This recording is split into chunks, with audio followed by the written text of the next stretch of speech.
Well, hi, everybody. We got another fun. This is a unique episode of Fun Football Podcast. Very, very, very excited. We are going to do the top 10 players of the 1990s. And this is going to be great because I don't know how many Chicago Bears are going to be on this list because we're picking a decade where the Bears weren't that great. So this is going to be wonderful. I'm going to enjoy the heck out of this. This is going to be great, not only for me, but I got two esteemed, amazing. I got my co-host, Med.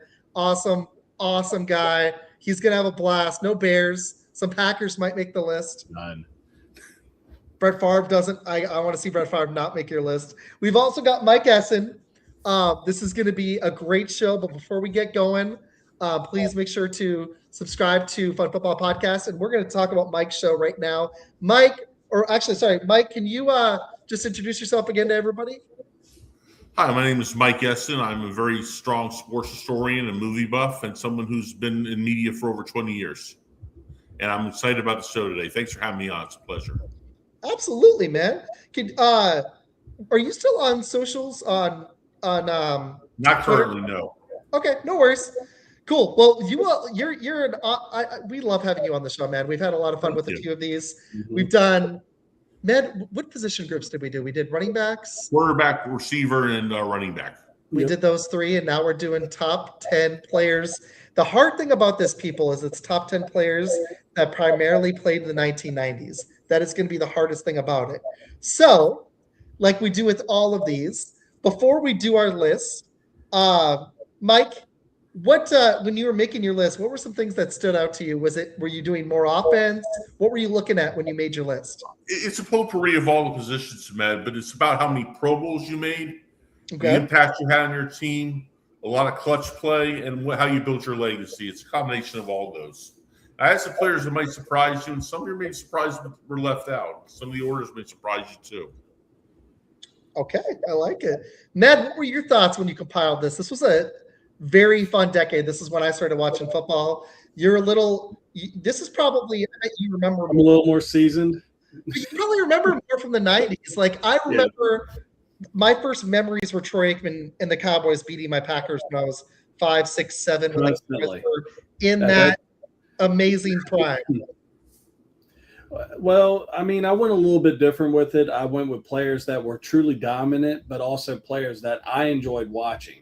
So I kind of stepped a little bit away from some of the stats and everything and basically just looked at how some of the players that I grew up watching and how they played. And at one point when I played later on in my life, how I tried to actually keep some of these players, how to make part of their game my own. So, no, this was definitely a really tough one because there's more than just a few people that definitely deserve to be on this top 10 list. But also at the same time, I looked at players that not only were good, but they just had that little special oomph that you sit there and you're like, man, that dude has a lot of heart.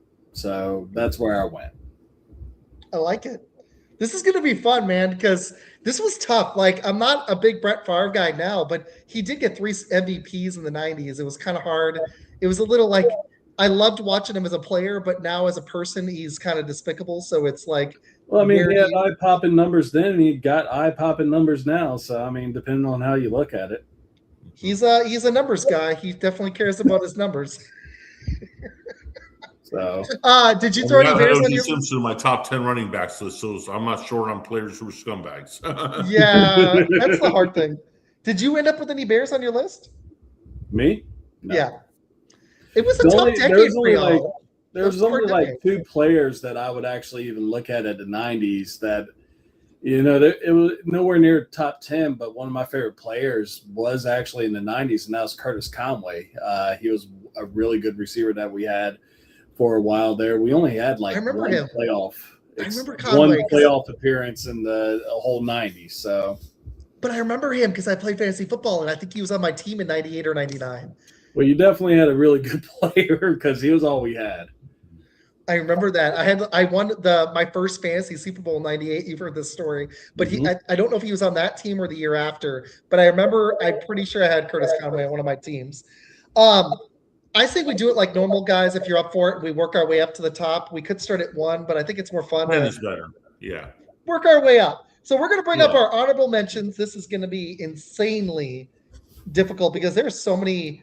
It's hard to like which quarterbacks do you leave off the list? Like, does Troy Aikman make your list? Does Jim Kelly make your list? Does John Elway? Does Steve Young? Does Brett Favre? There were so many in that decade, but there's so many dominant defensive players, and that decade was. We had some electrifying running backs. You not only had Emmitt Smith and Barry Sanders, you had Thurman Thomas. If you guys remember him, he was freaking awesome. Well. That decade was fun. You had Deion Sanders, man, maybe the best cornerback ever. Bruce Smith, Reggie White. I'm saying a lot of the names we're going to see. But Larry Allen, one of the best offensive linemen in NFL history. Bruce, one of the best Oiler players, played that decade too. This is a tough one, man. You guys want to start with your honorable mentions and I'll go last? Mike, you want to start? Yes. For number one, I had Steve Young. He was a dominant player for the Niners. He took over very well when Joe Montana was injured in 1990 and went to Kansas City. But I don't know who I'd leave off for him. Also, Terrell Davis, who was a Super Bowl MVP. Sorry to bring back those memories about the Packers, Isaac, but he was Super Bowl MVP in Super Bowl 32. And he had a 2,000-yard season. I had Thurman Thomas, who was a great not only runner but receiver. A Packer, Sterling Sharp, he had incredible seasons back then. It was like Terrell Davis' career was cut short, but not that decade. And yes, Jim Kelly. He led his team to 4 Super Bowls. I picked some people above him because he had 2 touchdowns, 7 interceptions in the Super Bowl, but he still had he's the one who got you there in the first place. If Scott Norwood would have made that field goal, maybe we'd have a different conversation. Probably we would. I like it. Good honorable mentions. Very good list. Makes me wonder who's on your list, your top 10. And the All Decades team is pretty fun. I'm going to read some of those names in a few minutes. Bruce Matthews was the other one. There were some dominant offensive players that decade. He was actually first team over Larry Allen. That was kind of crazy. We'll take a little breaks throughout. I'll give you guys some names off that list. Med, who are some of your honorable mentions that didn't quite make your top 10 but were amazing players? So, like I said earlier, I basically went with players that I enjoyed watching play and everything like that. So there are going to be some players. I'm going to piss some people off. It is what it is. I mean, I don't have your shots from the sideline. You have to. Yeah, exactly. I mean, I don't have Dan Marino on here. Great player, one of the best of all time, but he was not really sat there and was like, man, I wish Dan Marino. Well, I kind of do wish Dan Marino was on my team, but he didn't even make my honorable mentions because he did more damage in the 80s. Mm-hmm. Yeah. I didn't even think of him, actually. I mean, stats don't lie, and we always say that. So, I mean, but other players that did not make it that are really great, Deion Sanders ain't in my top 10. Chris Carter is not in my top 10. There are players that are supposed to be in my top 10 that are not in my top 10. But there are plenty of players that are more than deserving to be in my top 10, and that's just the way it is. Everyone has their own top 10. And thanks for doing this one with guys. Matt, I appreciate this. And Mike, this is going to be a really fun one. This is the decade where I fell in love with football. I was born in 88. So this is a lot of fun. There were some guys I was surprised that were second team, like Larry Allen was second team to Bruce Matthews. But if you really think about it, those were 2 of the best guards in NFL history. So that one's kind of nuts. The tight end drop off from Shannon Sharp to Ben Coates is kind of wild. That was a pretty shallow position. Shannon Sharp is great. That one was wild. But some of my honorable mentions, I didn't even think of Dan Marino, ironically. Troy Aikman gets an honorable mention. He did not make my top 10. Love him. Won 3 Super Bowls. Great player. I've got some other Cowboys that made the list. He didn't. I just couldn't do it. Michael Irvin actually also didn't make my list. As great as he was, I love him, but there were too many other players, and there was a couple Cowboys that made it above him. And I love Michael Irvin, but I just couldn't do it, man. It was really hard. Rod Woodson also gets an honorable mention for me. I wanted to put Junior Seau on there. I might go over 5. He was one of the best linebackers. I mean, the guy was amazing. He was first team all linebacker for the decade. Awesome player. I think he was great, but there were guys that won rings, and there had to be some separator. Maybe he's on y'all's list. I totally get it if he is. I actually left Shannon Sharp out too. As much as I loved him, he was amazing. I just couldn't quite put him top 10. I hope you guys don't hate me for it. And then the last honorable mention for me is Larry Allen and Jim Kelly. Larry Allen, I wanted to put him on there to have an offensive lineman. He probably deserves it. But there was another guy I had to go off of what I liked watching too. And Jim Kelly, great player, probably still the Bills' go quarterback, but didn't get that ring. So he's just off my list. Tough list. This is hard. Those names belong on a lot of lists. Those are a lot of Hall of Famers. This feels kind of criminal, doesn't it? It does. Well, and like you were saying earlier, I mean, you look at a player like Larry Allen, and the one thing that really I remember the most about Larry Allen is that there's this one clip where the quarterback got picked off and he chases down the cornerback, which, you know, when you're having a 315-pound brick wall chase you down, it would be kind of intimidating to watch that happen. So I actually didn't put Derek Thomas on there as great as he was. This is a top 10 list. I couldn't do it. You're right though, Med. I should have got my dad in on this one. He would have had a ball. Dang. Okay, tell you what. Let's rotate order on each one. So I'll go first on like the 8th one. Med. Mike just went first. Med, who's your 10th best player of the 1990s? This is freaking hard, man. So I went with Junior Seau. I get it. 10th. I mean, the dude was a true leader for San Diego when the Chargers were still in San Diego. So I can actually say it this time without it looking too bad. But this is the man that actually had over 1,800 tackles throughout his whole career and visited the Super Bowl twice. Once later on in his career with the New England Patriots, which came up a little short, and then there was no time where he was the leader of the San Diego Chargers defense along with Rodney Harrison, and they went up against a juggernaut that year that was San Francisco 49ers and a loaded team. Seau, of course, one of the most things I remember the most about him was, of course, when you would actually say Al, and he had commercials that I remember those. And, I mean, it was 90s. It was all like like comic book pow and stuff like that. So I mean, Junior Seau was truly a great player. It's a shame, you know, what ended up happening to him later on in his life, but definitely a player that some people even said, you know, was moved from middle linebacker to outside linebacker so he could make Pro Bowls. He had, say what you will, say what you won't, but at the end of the day, was a 10 for me in the 1990s. Mike, was he cutting in and out there for you, or is that just me? A little bit. Okay, dang it. Those were great commercials. Sorry, Pitch. I know you love your Chiefs, but this is an all-decade. This was hard to leave a lot of names off. Derek Thomas was phenomenal. So was Junior Seau. Good pick, Med. I think I went a little too close to the vest with this list, but it was like there was like 6 guys I just couldn't remove, and then it got tough. Good. I like the you totally reminded me of the Seau commercials. Those are freaking amazing. That is like the best name for a linebacker, isn't it? Yes, it is. Perfect name. He was such a great player. I remember him.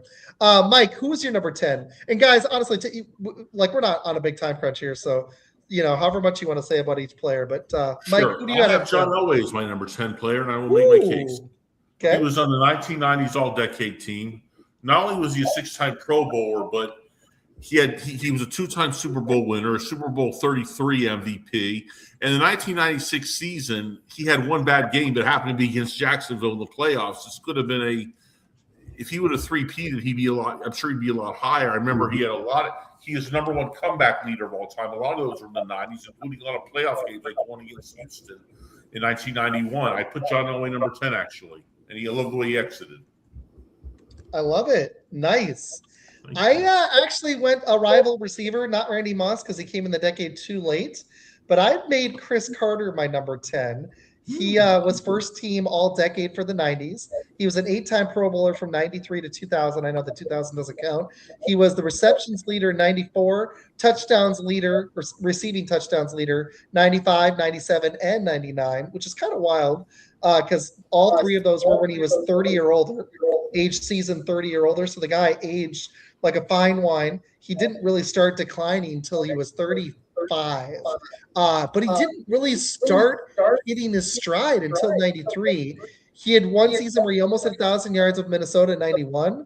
He didn't really start peaking until 93, and then he ripped off 8 straight seasons. Let me see, 1, 2, 3, 4, 5, 6, 7, 8 straight these seasons at 1,000 yards. He had one season with 17 TDs, ended up with 130, which is wild considering 2 of those seasons he did almost nothing. Long storied career. Wish he'd gotten a Super Bowl ring. One of my favorite players. Thank you, Janae. He's my number 10. And even though he played for the Vikings, they've had some receivers, man. Justin Jefferson now after Chris Carter. He's insane. That team, the receivers. Woo! I didn't even mention Sterling Sharp in my honorable mentions, but yeah. Okay, so there's my number 10. Tell you what, we'll rotate because you guys both went first. Number 9, I'll go quick. I went quarterback.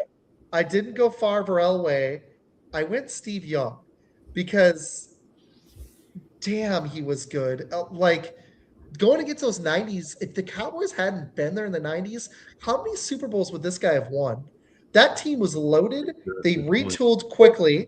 Thanks, dude. Appreciate it. Like, seriously, those battles with the Cowboys in the 90s were some of the best talent-wise teams, 2 juggernauts going at each other. It was basically the Super Bowl every year. They pretty much dismantled the AFC team every single season, whoever won, the 49ers or Cowboys, until the Packers finally ascended. But those going at each other, you knew that was the heavyweight fight. And Steve Young, that was an era where you could get wrecked, and his running ability was insane. To follow a legend and then get your own ring and make your own Hall of Fame career is really difficult to do. And he did it exceptionally well, and I think he belongs in the top 10. I put him at number 9. Mike, you want to go first? You want to go second on this one? Sure. I put Bruce Smith as number 9. He was the most dominant player, in my opinion, in the Buffalo Bills.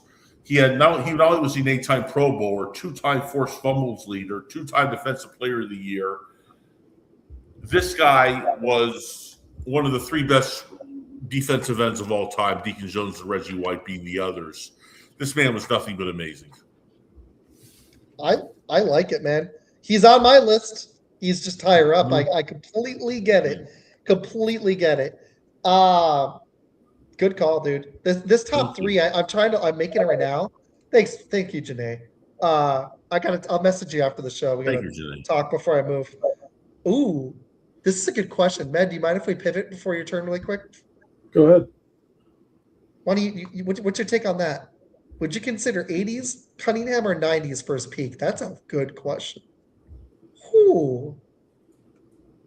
I would say 90s because he was able to lead the Philadelphia Eagles to the playoffs at around that time. And, I mean, at the time, when he first came into the league, he was someone that you didn't really see as a play. Like, you never seen it before. Yes, there was Fran Tarkenton, but Randall Cunningham did it with a little more flash. And, of course, there was that one season in Minnesota where they just barely missed the Super Bowl, which, Denver might have been lucky that the Falcons won that one. But, man, he just resurged towards the end of it, at pretty much the end of his career. But I think 90s Cunningham is a little bit better. I agree. And who's your number 9 player? Also. Oh, sorry, Mike. Go ahead. In 1990, he should have been the MVP. 91, he had a good year. I wouldn't put him in the top 10. I don't think he was a Hall of Famer that high, but a Pro Bowler and one of the better quarterbacks of the 90s for sure. And 98 was a great year he had. He had a lot of help, but he did it. He had a great season. Reg said you better have a lot of Cowboys on your list. This is his decade. Matt, who's your number 9 player, Matt? So my number 9 player is actually Bruce Matthews. We were sitting there talking about offensive linemen. We need love too. So I went with Bruce Matthews. This is a guy that has the Bart Starr Award, was a 1990s all-decade team. Mr. Consistent, pretty much played in every single position, including long snapper on the offensive line.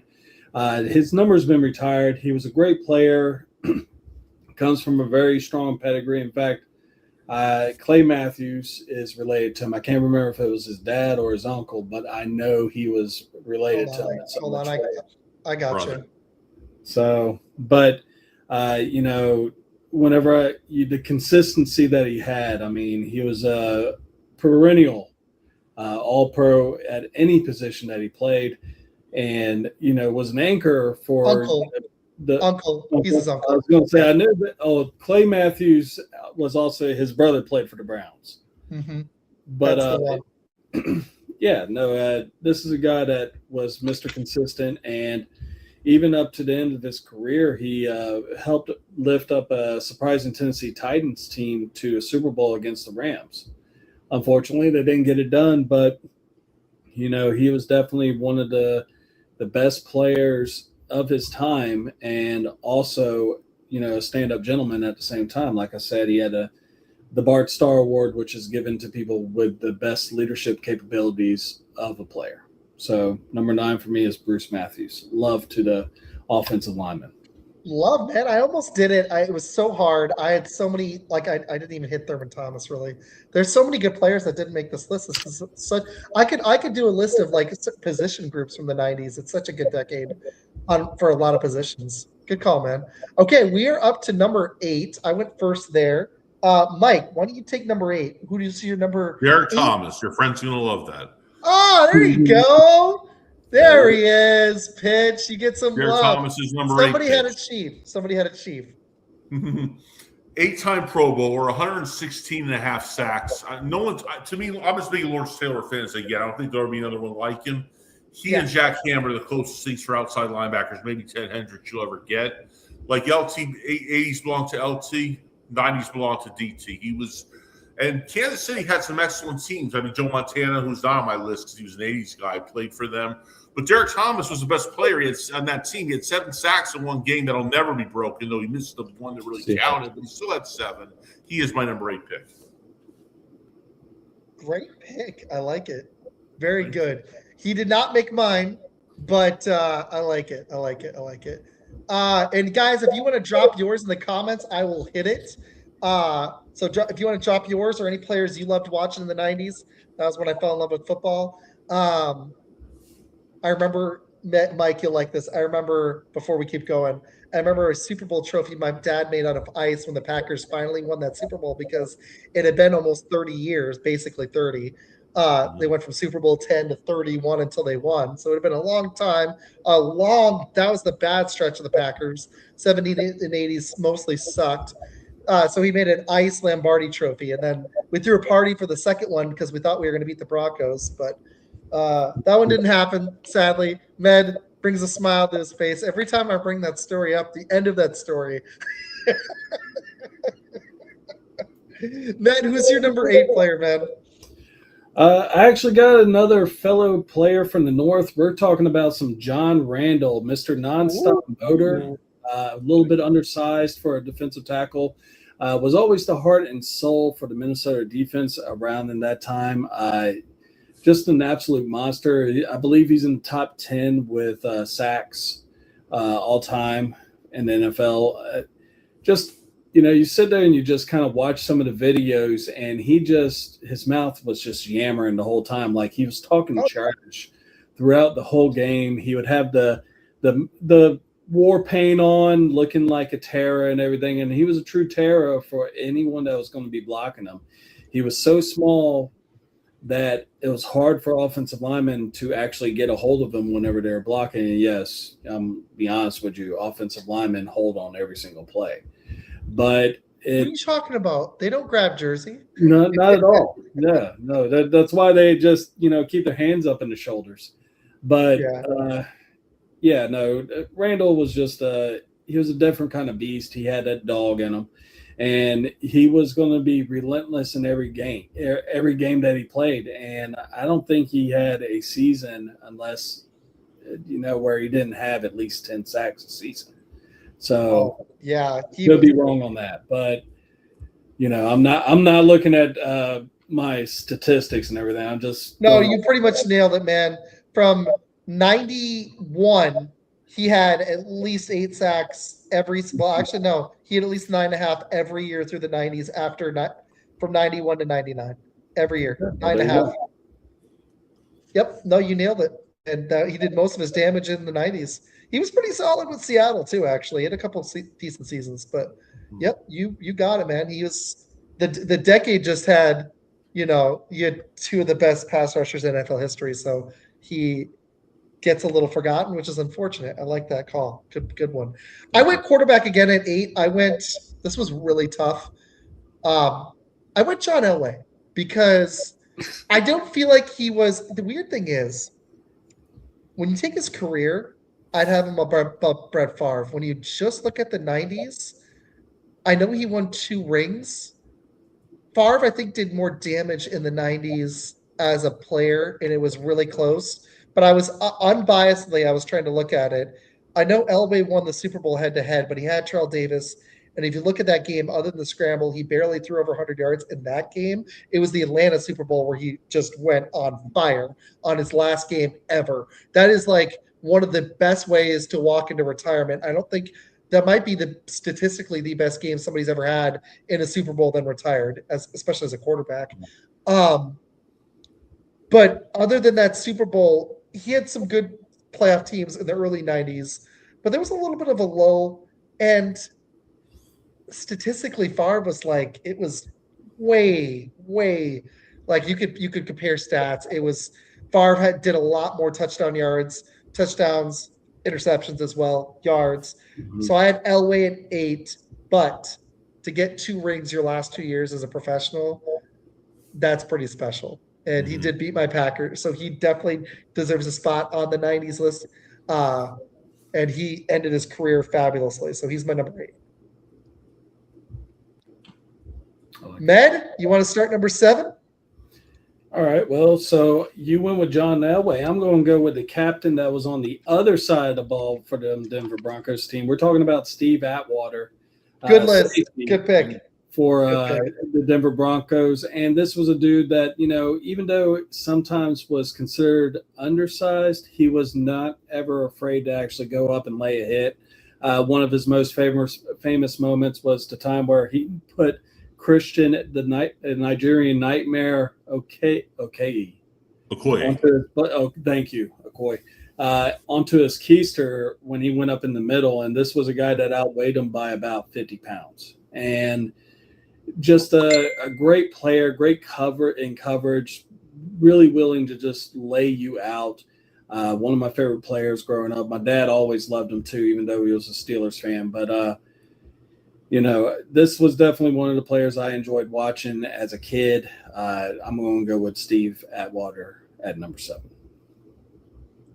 I didn't take enough risk with this list. I love Atwater. I wanted to put a few of the guys you've done, man. I like it a lot. Good pick. When I list best hit, hardest hitters in NFL history, a lot of people mention Atwater, and he belongs up there. Like Ronnie Lott, but he did more of his damage in the 80s. Mike, who is your number 7, man? This will surprise you, and that stole my thunder, Bruce Matthews. There you go.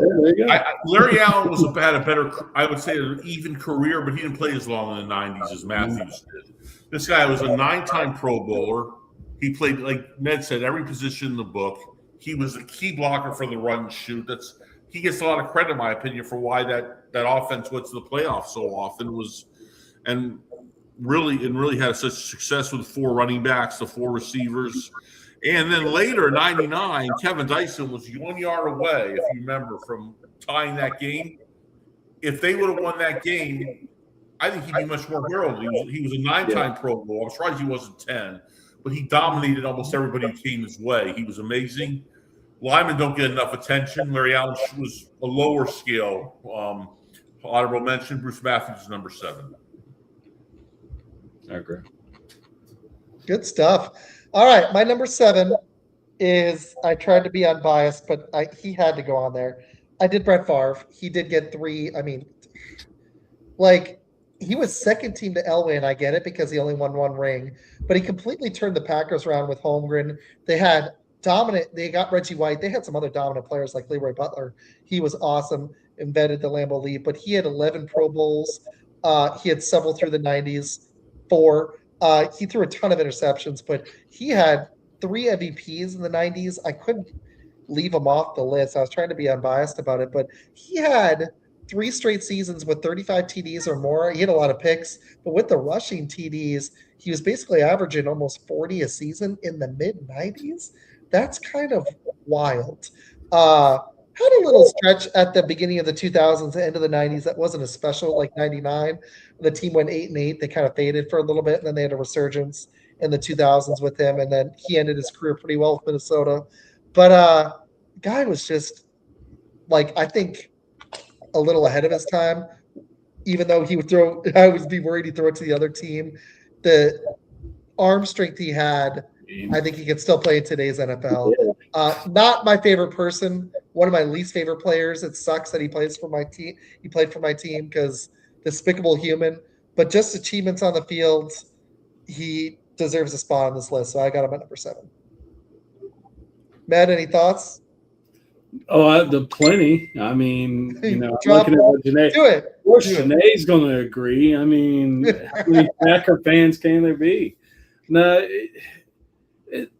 you know, with later circumstances in Mississippi aside and everything like that, no, Brett Favre was a great player. I mean, he was going to keep the other team in the game sometimes. I mean, hello, Minnesota versus New Orleans. But, I mean, other than that, no, he definitely fricasseed my Bears more than a few times. And, you know, he just had that, especially Monday Night Football, he was lights out half the time. I remember the game after his dad died, you know, that he just lit up a really good Raiders defense. So, you know, he's a great player. I can't fault him for that. And the 90s, it wasn't actually as dominant as you'd think as the 2010s. Rodgers actually was even better, but they were 13-7 against you guys in the 90s. Yeah. The 2010s was the one that really sucked. It was 17-4, but 90s, that's when he flipped it. You guys had owned the 70s and 80s. Actually, the only decade we had won up to that point was the 60s. The 20s were very close. It was 7-6 to 3 to 30s. We're super close, 12-11-1, so almost split. But you guys completely dominated us in the 40s and 50s. We dominated the 60s. You guys barely won the 70s. You won the 80s, and then we flipped it, thankfully. Rightfully so. Hopefully it continues. We've been owning this decade. I hope it 10-3. I hope it continues. So. If you keep splitting 1-1, you're not going to catch up. We're going to catch up. In fact, you do realize that y'all are the winningest franchise right now. But you know who it was before y'all were? The Bears. Isn't that fun? I'm telling my dad we got to go to a Packer game this fall, Mike. And I really want to pick a Packer Bear game to meet this guy because I've actually never met him in person. We've done this for almost 3 years now. Yeah. We arrived like the Packers Bears itself. That would be amazing. So, okay, so we are at. So I did Brett Favre. We are on number 6. I'll do this one quick. I couldn't drop him any lower. I had Bruce Smith. I compiled it earlier. He had better stats just straight in the 90s than Reggie White. And I almost put him above Reggie White. The guy was ridiculous. This guy was amazing. It's really sad he didn't get a Super Bowl ring. He was 2-time Defensive Player of the Year, 90 and 96, 11-time Pro Bowler, 2-time forced fumbles co-leader. That's cool. I hadn't even heard of that one. 80s All-Decade Team and 90s All-Decade Team. Tough to make 2 decades. He did first team All-Pro 8 times, with 6 of them being in the 90s. Dude was ridiculous. 11-time Pro Bowler. He was just ridiculous. He had way over 100 sacks just in the 90s. One season with 19. multiple at 10 or over. He was kind of like Randall, other than 91 when he got hurt and 99 when he kind of was slowing down a little. He had 7 that season. It was 10 or more every year. You knew Bruce Smith was going to show up for the Buffalo Bills. It's one of the reasons they made 4 Super Bowls in a row. Oh, yeah. Peter, I'll hit that in a minute. But yeah, Bruce Smith makes my number 6. Mike, who's your number 6? Emmitt Smith. He's higher than everybody else's list, but I don't know who I'd take down for the first 5. He was a 9-time Pro Bowler, 1995 scoring leader.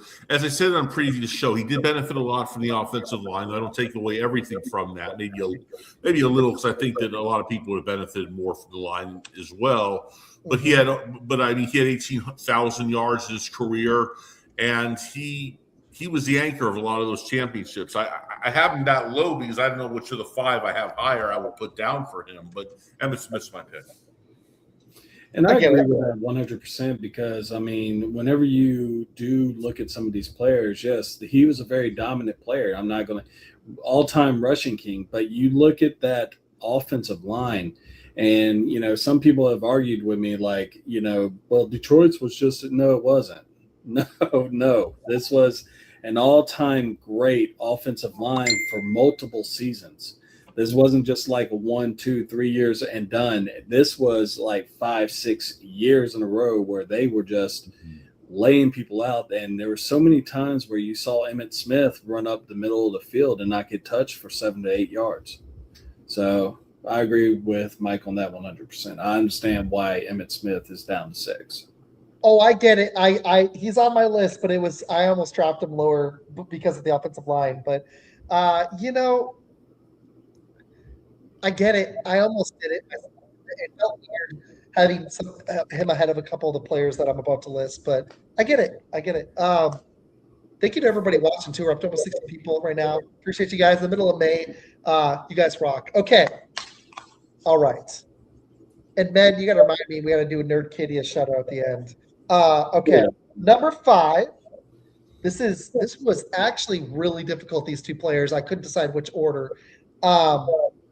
Med, you want to go first here? What's your number 5? Oh, you know what? Actually, I didn't even do 6. Oh, sorry. Number 6. My bad. Sorry. All right, you're good. I went with Rod Woodson. This is someone that a lot of people. Of course, he was known also as a safety for the Ravens and Raiders later on in the 2000s. But during the 1990s, there was, other than Deion Sanders, Rod Woodson was the other cornerback that a lot of teams feared. I mean, he could literally grab it, take it to the house. Great punt returner. He was an overall spark, was not afraid to come lay the lumber on you. And, I mean, I watched him a lot because my family are Steeler fans. I'm a Bears fan. They're Steeler fans. And, I grew up watching him. This was like the first superstar player I recall growing up when I first started watching football and actually remembering the players. And this guy, he was pretty much he was a lockdown corner, just the same as Deion Sanders, just actually tackled. So for my number 6, I'm going Rod Woodson. Like it. Okay, Med, you want to recap your 10 through 6 really quick? I apologize on that one. I thought you were going with the same player. My bad. All right. So my number 10 was Junior Seau. Yeah. Great middle linebacker, in my opinion. Number 9 was Bruce Matthews. Number 8, John Randall. Number 7 was Steve Atwater. Number 6, Rod Woodson. A lot of defensive backs. I like it. I just kind of caught that. A lot. In fact, all but one are defensive players. I mean, guess what I played?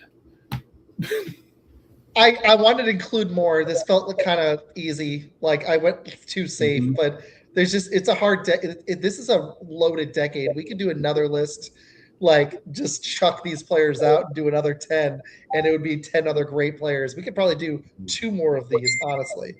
Yeah. I agree. Well, I don't know about that. Charles Woodson was pretty awesome, but Rod was too. Both Woodsons were excellent. Yeah, some team up north that kind of wrecked your team and won a Super Bowl against you in the conference championship. Yeah, who won Defensive Player of the Year himself. Mike, who are your 10 through 6, really quick? Number 10, John Elway. Number 9, Bruce Smith. Number 8, Derek Thomas. Number 7, Bruce Matthews. Number 6, Emmitt Smith. In my top 10, my 10 through 6 were Chris Carter at 10, Steve Young at 9, John Elway at 8, Brett Favre at 7, Bruce Smith at 6. And you know what? Honored guest Mike, why don't you go number 5 really quick, and I'll go last here. Sure, I'm taking Reggie White. Who was a lot more than just statistics. So you got a Packer in there, yeah. He had 7 times, 7-time Pro Bowler, all 90s team, and anybody on the pack, whether it's Mike Holmgren, the coach, Brett Favre, the quarterback, will say he was instrumental in winning that championship. He tackled like crazy, inspired everybody else to be great. He is the greatest defensive end of all time, and he was great in the 80s, but he was just as good in the 90s. Number 5 is Reggie White. He really was. He was him and Bruce Smith. And that Super Bowl where he basically shut down the New England Patriots offense pretty much, I wouldn't say by himself, but it sure felt like it. It was almost as dominant as Aaron Donald in that final series against Cincinnati. Just Reggie White was just a different type of beast. And, I remember watching Chris Carter try to block him one time, and he ended up getting thrown, a grown-ass man getting thrown 7 yards backwards doing a run block. And, I think at the time it was Robert Smith was the running back for Minnesota, and he literally pauses. And after he sees that, he's like, I don't know about this. So, but yeah, that's a great pick right there, boss. Yeah. Even Peter can't deny the Reggie White. When Bears fans can't even say it, he was great. Yeah, man, he had 3 sacks in that Super Bowl. It just wasn't all at the end like Aaron Donald. They clinched the game with the 2 sacks and the 2 tackles for loss and the quarterback hit. It was pretty wild the way he closed the game. Reggie had 3 sacks in that Super Bowl on Drew Bledsoe. Dominated the second half. I don't think we might still have won that game, but I don't think we win it without him. I really don't even think we get there without Reggie White. That was the year our team was stupid good. The defense was as dominant as the offense, and Reggie she nailed it. On this one, he was a beast, and he's my number 5 player too. He is. I almost put him 4, but that was like splitting hairs, honestly. So he was absurdly talented. I know Bruce Smith had more sacks, but I think Reggie was at his peak a little more dominant, but it's really close. If Bruce Smith had gotten a ring, it'd be tough. So yeah. Thank you, Scott Norwood. That was there has to be separators at the top. That's why I didn't even think of Dan Marino. That's why Jim Kelly, as much as I wanted to put him up there, I put Favre and Young up there because they got one and he didn't. It's just there's got to be some, when these guys are that great, we're splitting hairs, It's tough. Okay, so everybody went, right? No, not Med. Med, who's your 5? Oh, well, I went with someone that was already discussed, and he was a product of the Alabama Crimson Tide. We're talking about Derek Thomas. Like you said, he made probably one of the first 1-2 punches as far as a sack combo team with him and Neil Smith on the other side. And he was just magical. I mean, he was drafted in the top 5 in that ever so famous draft where the Packers picked Tony Maravich with the 2nd pick, and everyone else was drafted around him, and those 5 picks was a Hall of Famer. Unfortunately, Derek Thomas was taken way too soon due to a car accident, and I believe his early 30s. I want to say he was either 30 or 32, not 100% sure on the age, but just a truly special player that he wasn't going to win a Super Bowl with the Chiefs teams that he was on, but you knew that the defense was going to be good with him on there. So, but production-wise, Derek Thomas, he was the man. Give me him at number 5. I like it. Was that? I got a question. Did you do that for a pitch? No, actually, I'm just Derek Thomas was on my list. He was one of the first players I thought. In fact, Techno Super Bowl. I used to play with the Chiefs, and he would have those games where he had 7 sacks against Seattle on every game because I knew how to get around people with Derek Thomas. So, yeah. Like it, man. Yeah, that in like Madden with the 95 Cowboys, Madden 95 with the Cowboys. You literally, I don't remember us ever beating whoever played the Cowboys. It was just unbeatable. My uncle used to get so ticked when he had to play against them. We would have to take turns. We almost had to ban the 95 Cowboys just because they were freaking unbeatable. It was just. I get that. That's like the regular Techno Bowl where the Bears. I mean, I was intercepting passes with William Perry and taking them to the house. I mean, right? Tecmo Bowl, I didn't play as much of. I played more Madden, but Tecmo Bowl is pretty fun. Not gonna lie, it's got to come back. Kids are playing mods of it at school on their computers. No joke. They're playing a different. It still is. I need to get back into Madden. I like Peter's comment here. Brings character in, which I completely get. Yeah. I get it. He's got another question for you before we keep going. So we all did number 5. You guys, what do you think here? Better duo, Derek Thomas and Neil Smith, or Bruce Smith and Cornelius Bennett? Probably Smith and Bennett because I like Bennett more than Smith, but it's close. I love Bruce Smith. In fact, I think you'll be hearing me talk about him later, but I think as far as a combo goes, if you're looking for like a better sack duel, then I would go with DT and Neil Smith. If you're going with the overall defense, then I would go with Bruce Smith and Cornelius Bennett. I'm going to go Bruce Smith and Cornelius Bennett, but this is really close. It's just because – that's a damn good question there. That is a really good one, Peter. I like that because it's mainly because Bruce Smith, I think, was that much better than Neil Smith, as good as he was. Thomas is dominant, but I just think, I don't know, it's close. I think Bruce Smith is the best player there. That's the tough thing. It's close. That's debatable, though. Derek Thomas was pretty awesome, so I get it. Okay, number 4, Med, why don't you go first on this one? Number 4, I got my second favorite quarterback of all time. We're talking about John Elway. I wanted to say that before you could be like, man, fired. No, it's John Elway. This guy, I mean, anytime I watch the Super Bowl highlights of a particular Super Bowl and I see him spinning around like a helicopter, all I can say is that I get a little misty-eyed whenever I see that play. I'm sitting there like, damn, what a great player. Are you a Broncos fan now? Way to like really stick it to them Packers. And I made so much money off of that game. You really needed that because you'd had a whole decade of misery with your Bears. I get it. And it's all good. You know why? Because I had a lot less misery when that happened. In fact, it was like a ballet, if you would. Nutcracker Suite. Him spinning around, laying on the ground, laying it all out on the line. He had the heart of a true champion. And then he slayed the beast. That was the green and gold, the mustard and relish, the waste management of teams, if you will. But no, John Elway. Sounds like you secretly love this team. What's this team? So much. You love them. Love is an optional word. I can't even hate because this is my aunt's favorite player, and I hated that play as a kid, but she loved him, and in turn, I kind of do too, so I get it. So I accidentally bought his pop twice, like a Funko Pop. Yeah, I thought about mailing them to you. Dude, I would love that. Or when I come in March, I'll just take it with me. No, that sounds good. I'll just hold on to it, and it has some back uniform. Or we go to a game if you want to bring it. If we do meet up for a game this year. We could actually make it to a game, yeah. I was just telling my dad we got to go. I was like, they play the Cardinals in Arizona the year after, but I want to go to Lambeau. So I think we're going to do it. Life is short. I want to do it. We did as a kid.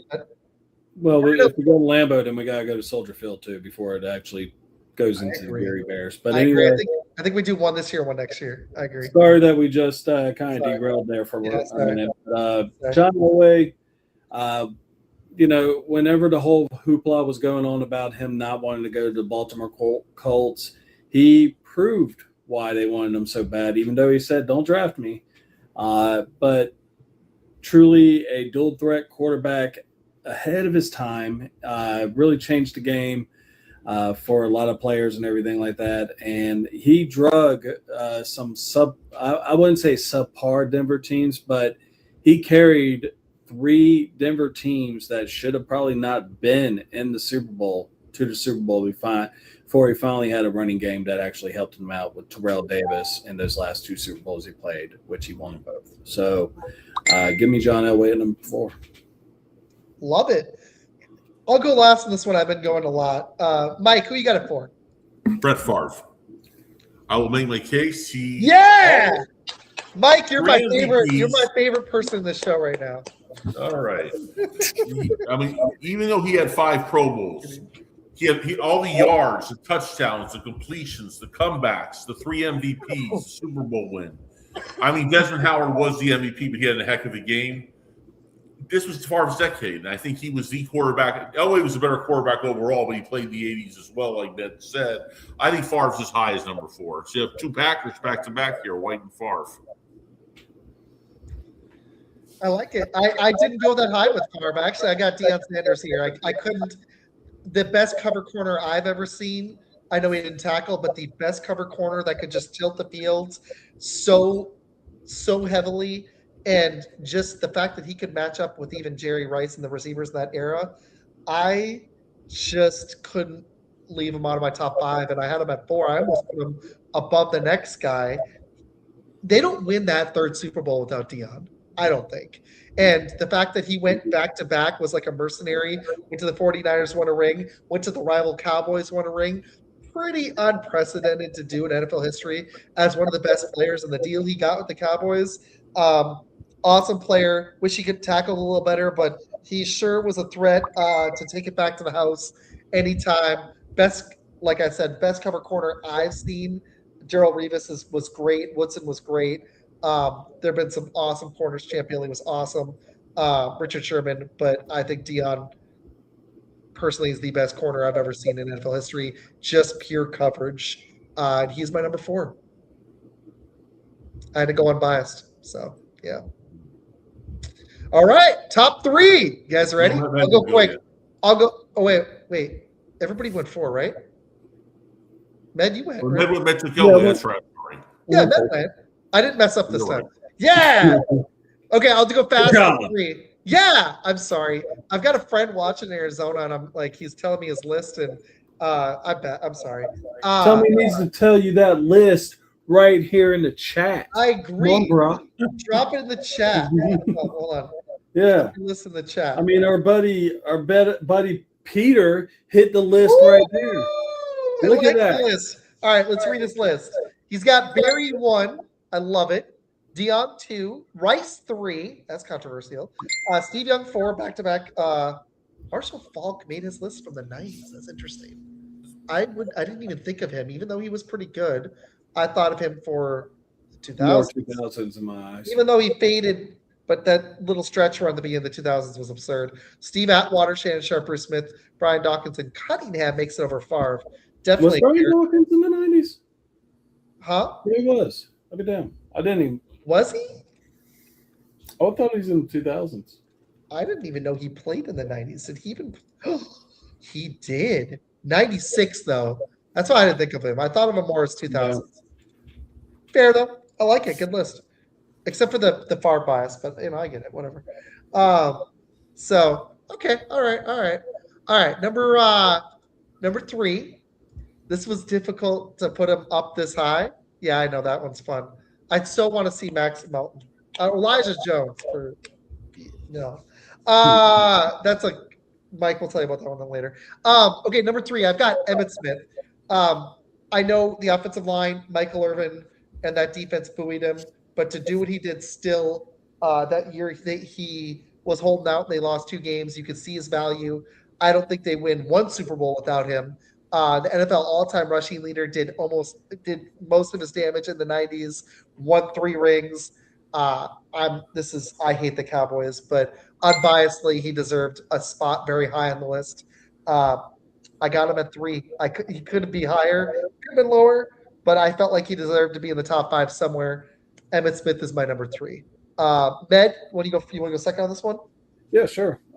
So I'm going second with the Third? sack king, the only player with over 200 sacks in the NFL. We're talking about Bruce Smith of the Buffalo Bills. Just phenomenal player, dominant in pretty much every single year. The only blemish I saw on anything that he did, other than when he went to Washington with all that money, was he got shut down by the great Tony Baselli against that one game against the Jags, who made a sudden surge to the AFC Championship game in their second season. And Bruce Smith, he was an anchor. You look at what he was able to accomplish in Buffalo, over 200, most of his 200 sacks in Buffalo, and the Bills were not going to make it to any Super Bowl without this guy. And the fact that they were able to do this when their team ran the no huddle almost all the time, he was out there, like literally he put the mask up and that was it. Mm-hmm. So I'm going with number 3, Bruce Smith. I like it, man. He almost he almost got higher on my list too. I completely get it. Mike, who's your number 3? Deion Sanders. Think about this. Love it. He only played 1 year in the 80s. This man was the greatest cornerback ever, one of the best return men ever. He locked Jerry. He went toe to toe with not only Jerry Rice, but everybody else was afraid of it. They wouldn't throw it his way. In 1992, he was a kickoff return leader. He went back to back with Super Bowls. I'm not saying he was the sole reason why they won, but he was a great reason why the Niners won 94 and the Cowboys won 95. I go for prime time as number 3. I like it. I like it a lot. Mike, you want to go number 2 first here? Yes, 1 and 2 were very close, but Jerry Rice got my pick as number 2, primarily because he did sit out the 97 season.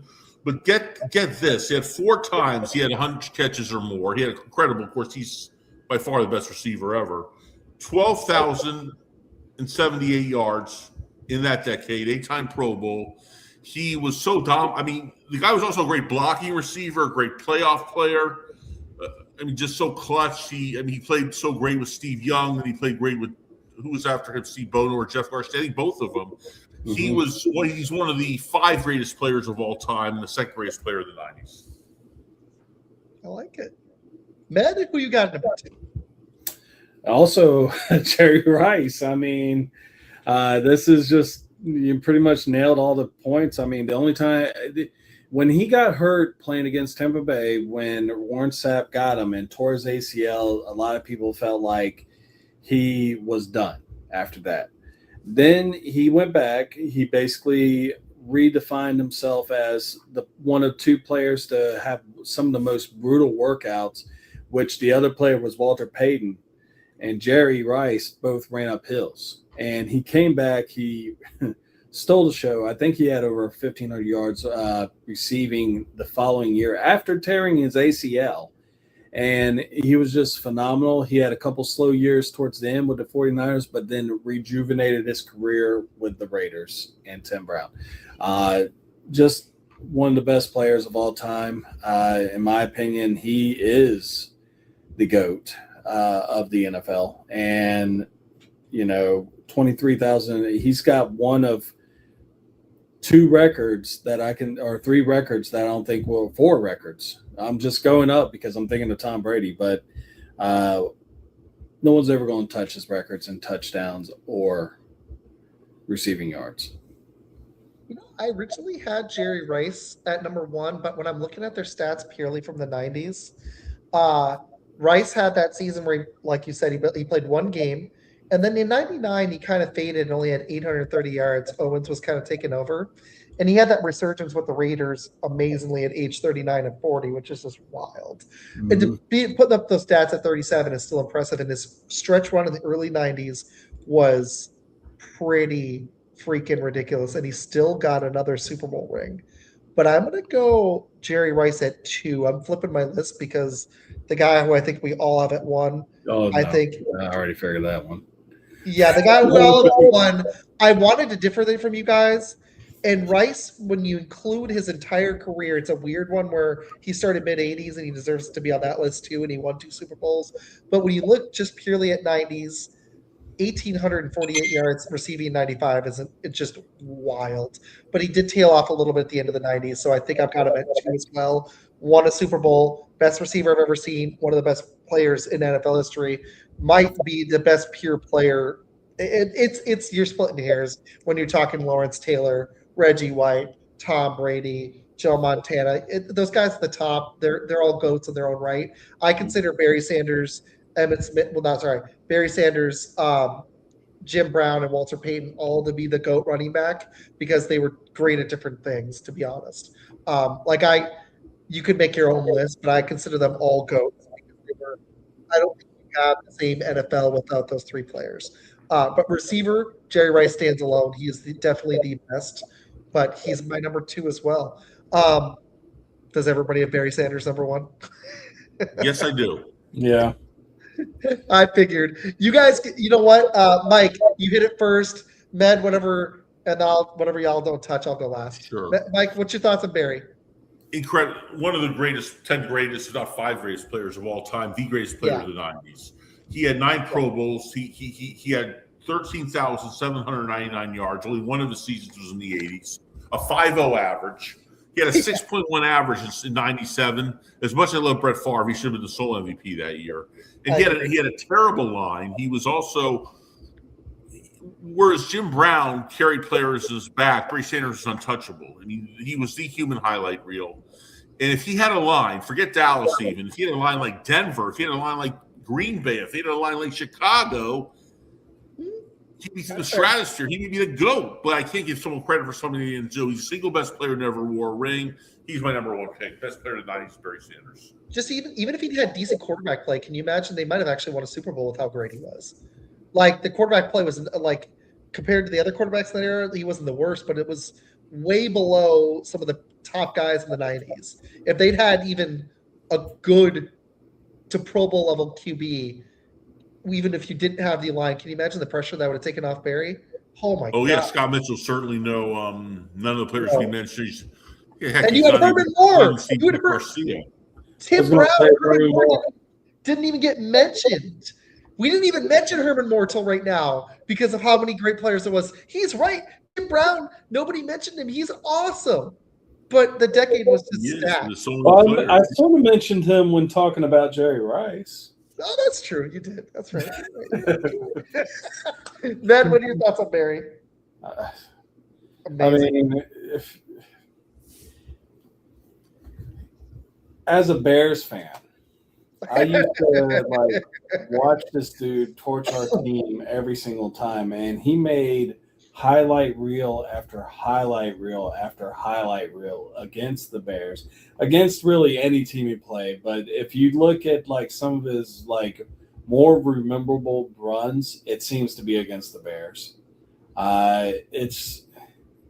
He wasn't overly large, but he can always get small, never really took a big hit, never fumbled.